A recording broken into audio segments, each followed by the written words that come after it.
Hola, mi nombre es Rosario Jocelyn Cortés Gracia, soy estudiante de la carrera de Negocios Internacionales en la Benemérita Universidad Autónoma de Puebla. El día de hoy les vengo a hablar sobre los tipos de arbitraje comercial que existen en México, sobre la ley modelo de la CENUNMI, sobre arbitraje comercial internacional y las enmiendas que se hicieron a esta en el 2006, destacando así algunas características relevantes de las cuales les hablaré a continuación.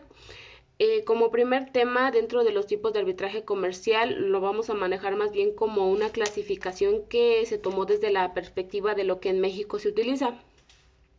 Como primer punto tenemos al arbitraje de acuerdo al procedimiento. En este entran dos tipos, que es el arbitraje institucional y el arbitraje ad hoc. El arbitraje institucional se caracteriza porque en esta se intermedia entre los árbitros una institución especializada que va a llevar a cabo el procedimiento arbitral para la resolución de la controversia. Dentro del arbitraje ad hoc, tenemos que en este no va a intervenir una institución especializada para la resolución de la controversia. Más bien son las mismas partes las que suministran las normas sobre las que se deben actuar y todo lo necesario para que el procedimiento arbitral se lleve a cabo y así se resuelva la controversia. Como segundo punto tenemos al arbitraje, bueno, pues sí, al arbitraje de acuerdo al carácter jurídico de las partes. En este entra el arbitraje público, el arbitraje privado y el arbitraje mixto. Dentro del arbitraje público tenemos que es destacable porque en este se da entre estados, refiriéndonos a estos como naciones u organismos internacionales que intervienen como entidades soberanas. Eh, en este tipo de arbitraje se destaca bueno, hay un punto importante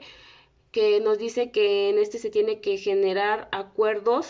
de honestidad, es decir, que lo que se ofrece no se le esté quitando de manera inapropiada o ilegal a los ciudadanos, es decir, que se está otorgando lo excedente de de un país o de las partes como tal.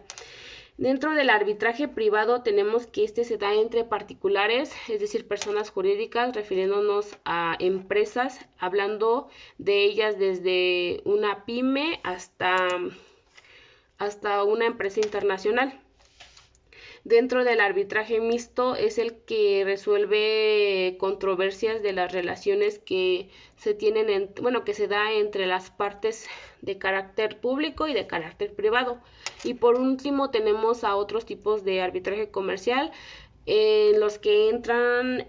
por el origen que se da el arbitraje. En este tenemos que ya sea interno o internacional, y como otro tipo tenemos el arbitraje que se da, bueno, que se da en este caso por el tipo de resolución, es decir, cómo se va a llevar a cabo el procedimiento arbitral. Ahora bien, de lo que respecta el siguiente tema, hablaremos sobre la ley modelo de la CENUNMI. Bueno, se tiene que en 1985, en el 18º periodo de sesiones de la Comisión Nacional para el Derecho Mercantil Internacional, se aprobó esta ley, llamándola desde entonces la ley modelo,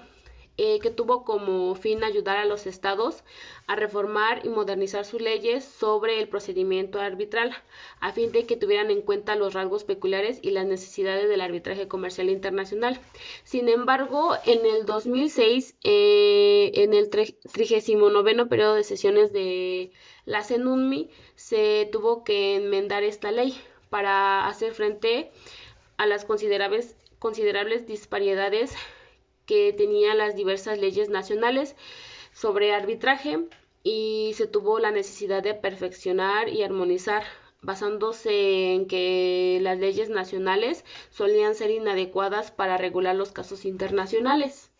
Esta ley está conformada por 8 capítulos y 36 artículos, de los cuales en el primer capítulo nos menciona las disposiciones generales y nos dice que esta ley se aplicará al arbitraje comercial internacional sin perjuicio de cualquier otro tratado multilateral o bilateral vigente en este estado.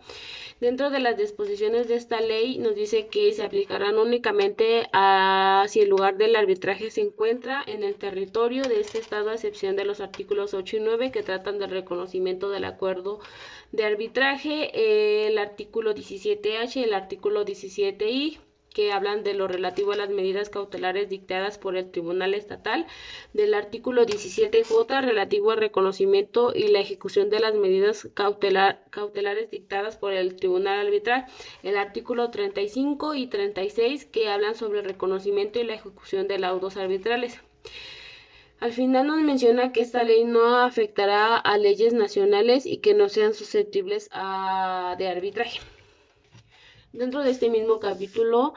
viene en el artículo 2A el origen internacional y los principios generales, en el cual nos menciona que la interpretación de esta ley se tendrá en cuenta su origen internacional, su uniformidad de aplicación y la observancia de la buena fe. En cuanto a lo relativo a las materias que no sean resueltas, se dirimirán conforme a los principios generales en que se basa esta ley. Por consiguiente, en el artículo 5 del mismo capítulo nos dice el alcance de la intervención del tribunal y nos menciona que los asuntos que se rijan por esta ley no intervendrá ningún tribunal, salvo en los casos en que en que así se disponga. Y nos dice que cada estado especificará el tribunales o autoridad competente para el ejercicio de determinadas funciones. Por consiguiente, en el capítulo 2 nos menciona el acuerdo arbitral, nos hace mención de la definición de este mismo y nos dice que este debe constar por escrito y aparte tiene que tener una constancia de su contenido en cualquier forma.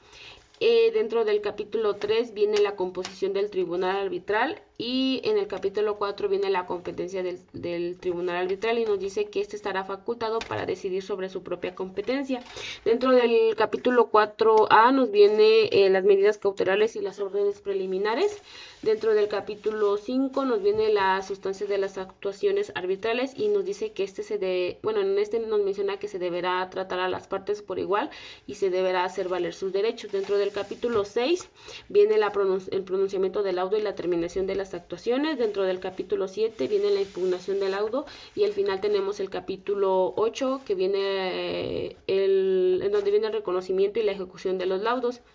Y nos dice que un laudo arbitral, cualquiera que sea el país que se haya dictado, será reconocido como vinculante y se podrá ejecutar en cualquier lugar presentado el laudo original y copia de sí mismo. Dentro de las características que se destacan a la enmienda que se hizo en el 2006 a la ley modelo de la CENUMI sobre arbitraje comercial internacional, destacamos el régimen procesal en el que los principios y soluciones adoptados por esta ley tienen por objeto reducir los problemas y dificultades por las deficiencias y disparidades de las leyes nacionales, estableciendo así un régimen especialmente adaptado al arbitraje comercial internacional.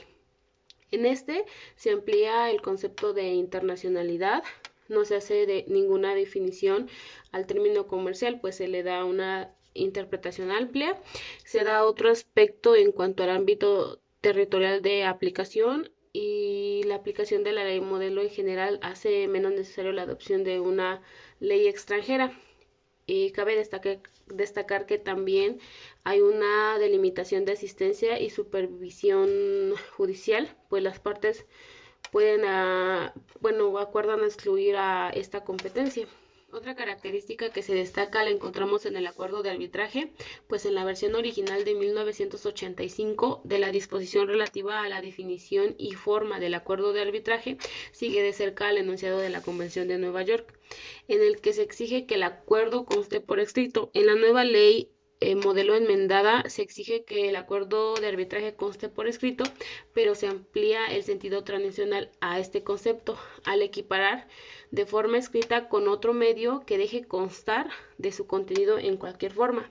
Se ha modernizado el enunciado al utilizar el vocabulario alusivo a la utilización del comercio electrónico.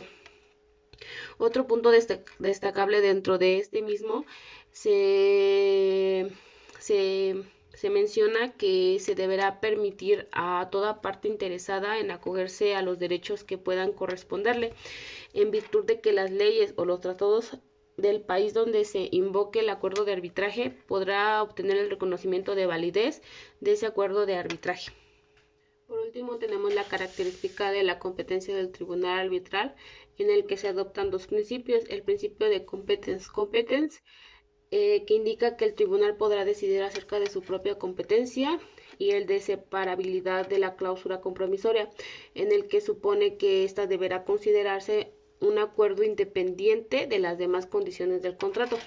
También se define y se especifica la facultad de otorgar medidas cautelares y órdenes preliminares, introduciendo un régimen de reconocimiento de las mismas.